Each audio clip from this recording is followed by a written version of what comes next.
O sol se punha sobre Alexandria, mas a luz que banhava os mármores do Palácio Real não trazia o calor habitual, mas sim uma sombra gélida que parecia se estender por todo o Egito. O ar estava saturado com o cheiro acre de salitre vindo do mar Mediterrâneo, misturado ao fumo das fogueiras dos acampamentos romanos que cercavam a cidade, como uma serpente de metal pronta para dar o bote final. Alexandria, a joia do mundo antigo, a metrópole da sabedoria e do comércio, estava agora sob o cerco implacável de Otávio. Dentro dos muros do palácio, o silêncio era uma entidade pesada, interrompido apenas pelo som rítmico das ondas batendo contra o porto e pelo eco distante das armaduras metálicas dos soldados invasores que patrulhavam as ruas conquistadas. O destino do Egito, uma linhagem que durava milênios, estava prestes a ser decidido em uma única noite. No centro deste turbilhão de desespero, Cleópatra, a sétima de seu nome e a última rainha da dinastia dos Ptolomeus, permanecia como uma estátua de marfim e ouro em seus aposentos privados. Ela não era apenas uma mulher em perigo, mas uma estrategista nata, cujo tabuleiro de jogo estava sendo reduzido a cada hora que passava. Seus olhos, que outrora comandaram generais e encantaram os homens mais poderosos do mundo, agora observavam as areias do tempo escorrerem rapidamente em sua ampulheta de seda e mármore. Sua motivação principal não era o medo da morte, mas o horror visceral da subjugação. Ela sabia que Otávio, o jovem e frio líder romano, não desejava apenas o seu reino, ele desejava a sua dignidade. Ele queria levá-la acorrentada para Roma, para ser exibida como um troféu exótico e vencido nas ruas da capital imperial durante o seu triunfo militar. Para uma soberana que se via como a encarnação viva da deusa Ísis, essa era uma sentença 1000 vezes pior do que qualquer execução. Cleópatra pensava em seus filhos, o legado vivo de sua linhagem e de seu amor com Júlio César e Marco Antônio. Ela entendia com clareza cristalina que sua sobrevivência física nas mãos de Roma significaria a morte espiritual e política de tudo o que ela representava para o seu povo. Ela era o Egito, e o Egito não poderia ser arrastado pelas ruas de Roma para o deleite da plebe estrangeira. A soberania de sua nação estava intrinsecamente ligada ao seu próprio corpo, e se ela não pudesse governar como rainha, ela reinaria sobre sua própria partida. A pressão psicológica exercida por Otávio era constante e cruel. Ele enviava mensagens frequentes, repletas de promessas veladas de misericórdia e garantias de segurança que Cleópatra reconhecia como mentiras transparentes. O líder romano jogava um jogo de espera, tentando minar a resistência da rainha através do cansaço e do isolamento. Ele queria que ela se rendesse voluntariamente, facilitando a transição do Egito para uma mera província romana. Cada mensageiro que cruzava as portas do palácio trazia consigo o peso da inevitabilidade imperial. Mas Cleópatra permanecia inabalável em sua recusa de se tornar um objeto de exibição. Ela via através da fachada de Otávio e compreendia que a sua única forma de vitória seria negar a ele o prazer de sua captura. Nos aposentos reais, o ambiente era de uma calma sobrenatural, uma calmaria que precedia a tempestade final. Cleópatra convocou suas servas mais leais, aquelas cujas vidas e corações estavam ligados ao dela por laços de devoção absoluta. Eram mulheres que a conheciam não apenas como rainha, mas como a alma vibrante que amava a arte, a ciência e a liberdade. Não havia necessidade de discursos longos ou explicações complexas. No olhar profundo e silencioso de cada uma delas, via-se a aceitação de um destino compartilhado e a coragem necessária para executar o plano final. A missão era secreta e sagrada, uma arquitetura geopolítica desenhada para garantir que a dinastia dos Ptolomeus terminasse com um ato de desafio. e não com uma súplica por clemência. Elas começaram a preparar o ritual de despedida com uma meticulosidade que beirava o divino. Óleos aromáticos de mirra e incenso preenchiam o ar, disfarçando o cheiro de morte que pairava sobre a cidade sitiada. Cleópatra selecionou suas melhores vestes, tecidos de linho tão finos que pareciam feitos de luz solar, e suas joias mais pesadas de ouro e lápis lazuli. Cada peça de adorno era um símbolo de seu poder e de sua linhagem real. Enquanto o mundo exterior se desmoronava sob o peso das legiões romanas, dentro daquelas paredes, a rainha reafirmava sua autoridade sobre seu próprio fim. Enquanto o cerco se apertava e os gritos de comando dos oficiais romanos podiam ser ouvidos ecoando nos pátios externos do palácio, um movimento discreto ocorria nos portões laterais, longe dos olhos vigilantes dos generais de Otávio. Um mensageiro misterioso, com o rosto marcado pelo sol implacável do deserto e os pés cobertos pela poeira fina das estradas egípcias, aproximou-se das sentinelas com uma humildade calculada. Ele carregava nos braços um cesto de figos, simples e rústico, que parecia totalmente deslocado em meio à opulência decadente do palácio e ao caos iminente da guerra. Os guardas romanos, acostumados a revistar tudo o que entrava ou saía, olharam com desdém para o camponês e sua oferta frutada. Eles permitiram sua passagem, acreditando que se tratava apenas de um humilde presente para uma rainha que em breve não teria nada. No entanto, dentro daquele cesto, escondido sob a doçura e a textura dos frutos maduros e suculentos, ocultava-se o instrumento de libertação que Cleópatra tanto esperava. Ali, enrolada no silêncio e na escuridão, estava a pequena áspide, a serpente sagrada que serviria como o selo final de sua vontade. Antes de continuarmos, inscreva-se no canal e nos conte nos comentários de onde você está assistindo. A chegada daquele cesto não era apenas a entrega de um veneno, mas o início de um segredo que o Egito guardaria por mais de 2000 anos. Cleópatra recebeu o mensageiro em uma sala privada, onde a luz das tochas dançava nas paredes decoradas com hieróglifos antigos que contavam a história de deuses e reis. Ela estendeu a mão em direção ao cesto, sentindo o peso do destino em seus dedos. O mensageiro apenas inclinou a cabeça e retirou-se sem dizer uma única palavra, sabendo que sua tarefa estava cumprida. A rainha olhou para os figos e, por um breve momento, um sorriso enigmático cruzou seus lábios. Ela estava pronta para transformar sua derrota militar em um triunfo lendário que ecoaria pela eternidade, deixando Otávio com as mãos vazias e um trono de areia. O plano estava em movimento, e a noite de Alexandria guardava agora o segredo mais profundo de sua última e mais poderosa rainha. O silêncio que se instalou nos aposentos reais após a partida do mensageiro era tão pesado que parecia ter substância física, uma cortina invisível que separava Cleópatra do restante do mundo que desmoronava lá fora. A rainha permaneceu sentada em seu trono de ébano, os olhos fixos na cesta de vime que repousava sobre a mesa de cedro. O aroma dos figos maduros, doce e terroso, preenchia o ar, mas para ela, aquele cheiro trazia consigo o odor da inevitabilidade. Enquanto o sol de Alexandria se despedia no horizonte, pintando as paredes de um vermelho sanguíneo, Cleópatra permitiu que sua mente vagasse pelos corredores do tempo, revisitando as memórias que a haviam trazido até aquele momento crucial. Ela relembrou os dias de glória ao lado de Júlio César e a paixão avassaladora que a unira a Marco Antônio.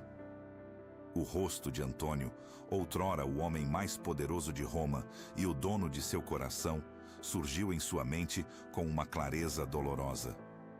Ela ainda sentia o peso do luto por sua morte recente, uma ferida que não parava de sangrar em sua alma. As traições políticas que sofreu ao longo das décadas, muitas vezes vindo de seu próprio sangue, Haviam moldado sua casca externa em uma armadura de cinismo e estratégia. No entanto, naquele instante de solidão profunda, a soberana permitia-se sentir o cansaço de uma vida gasta em defender um trono que agora o destino lhe arrancava das mãos.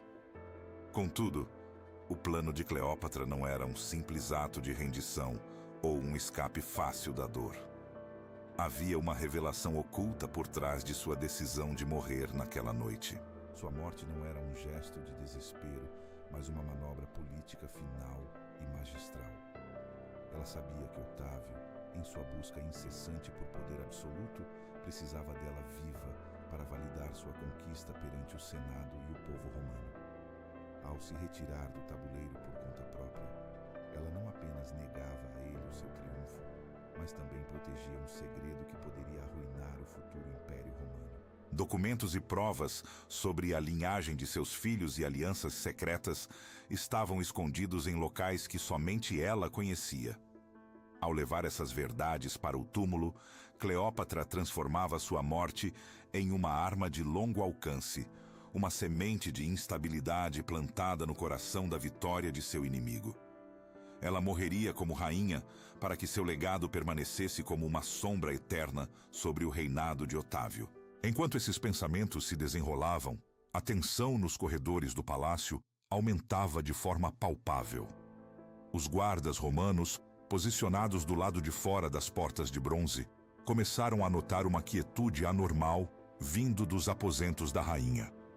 O centurião responsável pela vigilância, um homem marcado por cicatrizes de muitas campanhas, sentiu um desconforto crescente. Ele tinha ordens explícitas de Otávio para garantir que Cleópatra não tentasse nada contra a própria vida. A instrução era clara. A rainha deveria ser mantida intacta para a exibição triunfal em Roma. A suspeita de que algo estava errado fez com que ele ordenasse que seus homens se aproximassem. O som rítmico e metálico das sandálias e das armaduras romanas contra o chão de mármore ecoava como um trovão distante, anunciando a chegada da tempestade.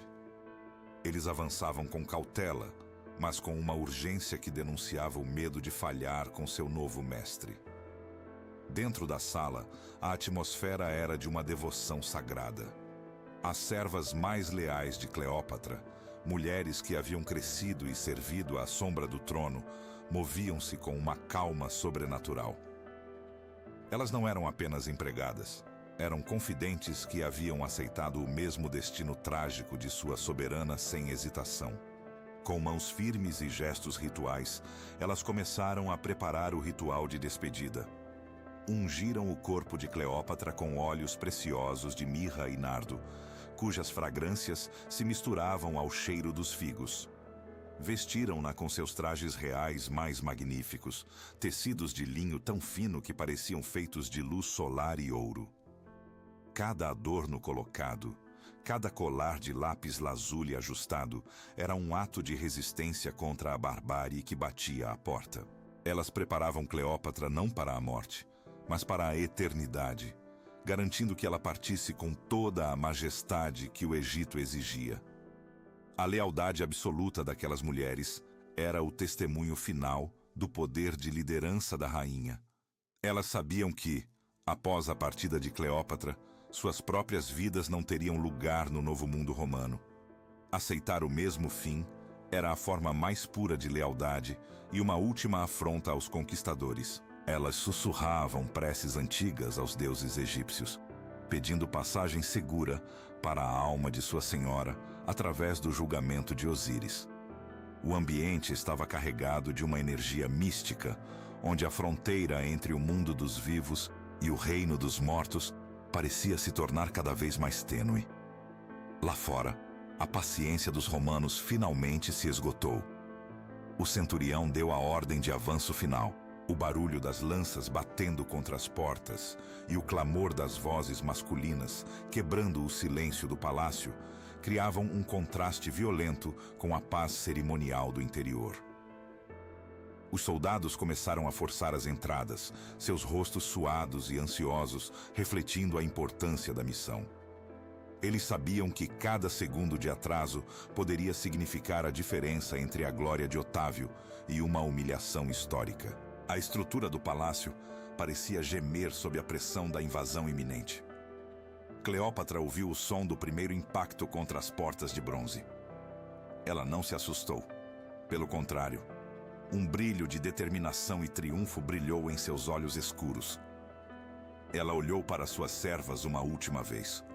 Um olhar que carregava séculos de história e uma gratidão que as palavras jamais poderiam expressar. Ela era a última dos Ptolomeus, a filha do Sol, e não seria capturada como uma prisioneira comum. A rainha levantou-se com uma dignidade que parecia aumentar sua estatura física. O momento da verdade havia chegado, e ela estava no controle total de sua narrativa. Os guardas romanos alcançaram as antecâmaras finais, derrubando obstáculos e correndo em direção aos aposentos centrais. O barulho era ensurdecedor, um caos de metal e gritos que se aproximava rapidamente. No exato momento em que as grandes portas duplas do quarto real começaram a ceder sob o peso dos ombros romanos, Cleópatra moveu-se com uma elegância letal. Ela ignorou o tumulto externo e focou toda a sua vontade no cesto de figos que o mensageiro trouxera. Com uma calma gélida, ela estendeu sua mão direita, adornada com anéis de ouro maciço, em direção aos frutos maduros. Seus dedos roçaram a textura áspera do vime e a pele macia dos figos no exato instante em que a madeira das portas começou a rachar, revelando as silhuetas dos soldados romanos que entravam no recinto. O destino do Egito estava a apenas um movimento de distância. A ponta dos dedos de Cleópatra encontrou a escama fria e áspera, escondida sob as folhas de parreira que cobriam os figos maduros. Não houve hesitação em seu gesto, apenas um breve suspiro, quando os dentes minúsculos da áspide perfuraram a pele macia de seu braço. A dor inicial foi pequena, quase insignificante se comparada ao peso das coroas que ela carregara por toda a vida e as cicatrizes invisíveis deixadas pelas traições de Roma. No instante em que o veneno começou a percorrer sua corrente sanguínea, uma estranha e acolhedora sensação de leveza tomou conta de seu corpo. Ela se recostou no trono de ouro com uma elegância que desafiava a própria morte, sentindo o tecido fino de suas vestes reais contra a pele. Suas servas, Iras e Carmiana, moviam-se ao seu redor com a precisão de quem executa uma dança sagrada. Elas sabiam que o tempo era um recurso escasso e que o fim de uma era estava sendo escrito em cada respiração ofegante da rainha. Enquanto a visão de Cleópatra começava a escurecer nas bordas, o som das portas sendo arrombadas tornou-se um ruído distante e sem importância, como o bater rítmico das ondas do mar Mediterrâneo contra as fundações do farol de Alexandria. O veneno da serpente era agora o seu mensageiro da liberdade, transformando o medo da subjugação em uma paz profunda e inabalável. Ela fechou os olhos por um breve momento e, em sua mente, viu o rosto de Marco Antônio. Não o viu como o general derrotado nas águas de Áxio, mas como o homem que a amara sob o céu estrelado do deserto egípcio. Ela estava indo ao seu encontro, mas não como uma prisioneira vencida. Ela estava partindo em seus próprios termos, mantendo sua soberania absoluta até o último batimento cardíaco. As grandes portas de bronze finalmente cederam sob o impacto brutal dos soldados de Otávio. O som do metal atingindo o chão de mármore ecoou por todo o palácio como um trovão que anuncia o fim de um mundo. Os guardas romanos invadiram o recinto com as espadas em punho e os escudos erguidos, preparados para enfrentar uma resistência armada ou os gritos de uma mulher desesperada. Mas o que encontraram os fez estacar em absoluto silêncio. Não havia exércitos defendendo o quarto, nem súplicas por misericórdia.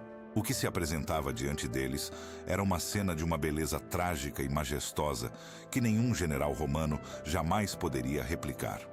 No centro da sala, Cleópatra permanecia sentada em seu trono de ouro, imóvel e eterna. O diadema real estava perfeitamente alinhado em sua testa, e seus braços repousavam sobre os apoios de metal precioso, como se ela estivesse apenas descansando após um longo e exaustivo banquete. Otávio entrou logo em seguida, seu manto escarlate balançando com a fúria de sua marcha vitoriosa. Ele avançou com passos rápidos e decididos, mas sua expressão de triunfo evaporou-se no instante em que seus olhos encontraram a figura gélida da rainha. Ele parou a poucos metros de distância, com o peito subindo e descendo pela adrenalina da conquista que, naquele exato segundo, começou a parecer vazia e incompleta. Ele a chamou pelo nome com uma voz que costumava fazer reinos inteiros tremerem, mas Cleópatra não respondeu. O silêncio que emanava dela era mais poderoso do que todas as legiões de Roma reunidas.